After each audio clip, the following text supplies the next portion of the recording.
Hello everyone, so welcome back to my channel again. Today we will discuss about magic realism, an important and very popular figure of speech. So do you believe in magic? Before I start this class, I would like to ask you, do you believe in magic? Yes or no? So if you believe, you can write in the comment section. If you don't, again then you can write in the comment section. But before I start my class, my usual request is, please, if you are new to this channel and if you have not subscribed my channel yet, please do not forget to subscribe my channel and motivate the teacher. Okay, so talking about magic realism is a literary genre in which realistic narratives are combined with surrealistic elements, where realistic elements are combined with surrealistic elements. So this becomes then our magic realism. Okay, dear learners. So then what could be the meaning of surreal? Surreal means an adjective. So the meaning of surreal is having the qualities of surrealism or bizarre. So that is called surrealism. Okay. So now then a surreal mix of fact and fantasy. That kind of thing becomes magic realism. So surreal again means unreal, bizarre, unusual, weird, strange, freakish, unearthly, uncanny, dreamlike. Okay, so dear learners, the magical part. What is the magical part in magic realism? In magical realism, the magic elements are natural part of the world. Okay, so the magical realism are the natural part of the world. Okay, so dear learners, the magic elements are the natural parts of the world. The magic in the story is often strange. It doesn't seem to fit in with the world as we know it, but it is accepted in the story. Excellent magic realism uses magic without making you think about it. The magic is seamlessly integrated with the real world. So the realism part, if we have to talk about realism part of magic realism, then magical realism stories, they take place in a realistic setting. This usually means that the story is based in the real world rather than a fantasy land. Okay, the story is based in a real world rather than fantasy land.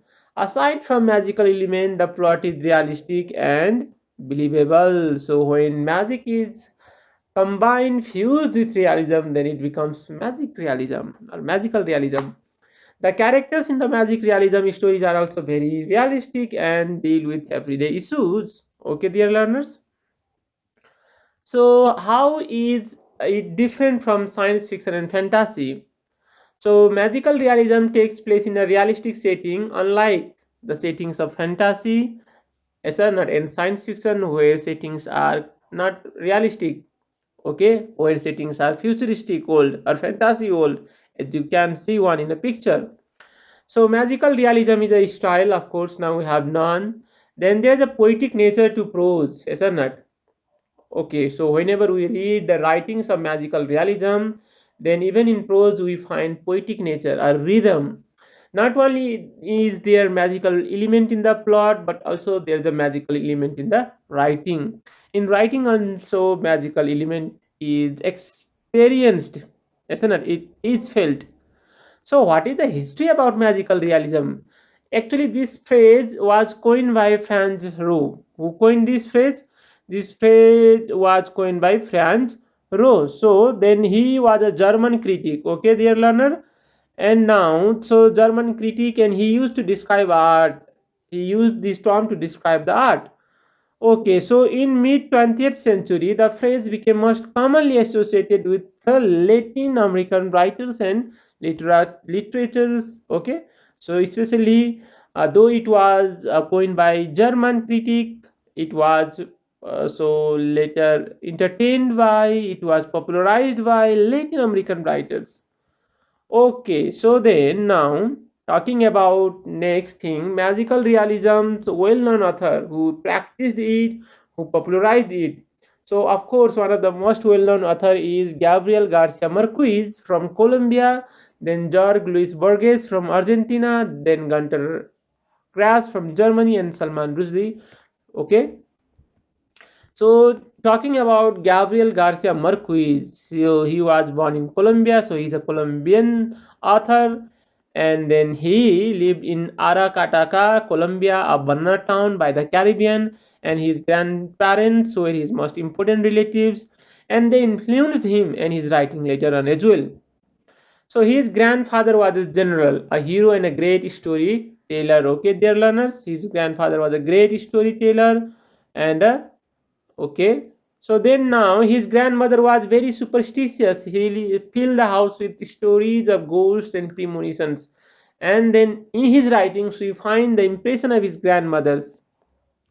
So the frame or surface of the work may be conventionally realistic, even mundane. The writings, listen, the setting, the surface of the magical, realistic kind of writings, they have very realistic, mundane writing surface.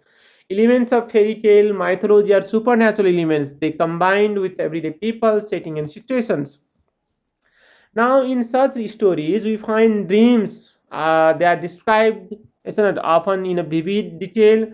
Then the characters who have usually considered dream as premonitions. Premonitions means here their learners ghost. Premonitions means here ghosts. So don't forget it. Spirits. So dreams very often they come true in such stories. Then characters they don't question these are real occurrences. They accept it and then they will deal it as taking it as natural and even expected. So such stories they have very strong narrative drive, meaning that the surreal elements they do not drive the story, they only enhance it, isn't it? So they basically they don't hold the whole crux of the story, they basically enhance it.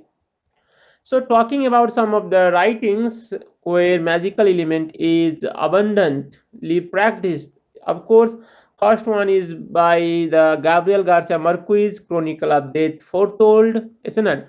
The next one is of course the famous novel The Alchemist by Paulo Coelho, isn't it? And the next one is again a novel by Laura Esquivel, like Water for Chocolate, isn't it? The next one again by Esther Marquez, 100 Years of Solitude, of course, everyone's favorite. And if you have read this, Esther, everyone knows how good this novel or this piece of writing is. Thank you, dear learners. I hope you like this lecture. And if you have liked this lecture, please don't go without subscribing the channel, without sharing this video.